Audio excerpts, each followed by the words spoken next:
دریائے نیل میں پانی خشک ہو جاتا، خط لکھا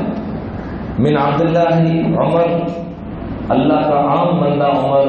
جو اس وقت مسلمانوں کا خلیفہ ہے، الی نیل مصر،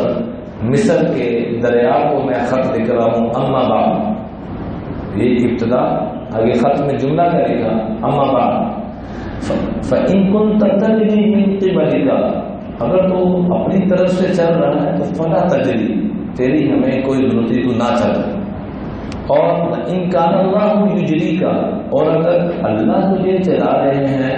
فاسأل اللہ الواحد القہار ان یجریک، تو ہم اس اللہ سے درخواست کرتے ہیں کہ تجھے جاری کرے۔ تو یہ خط کا جانا تھا، اور آج تک اس پانی میں کمی واقع نہیں ہوئی،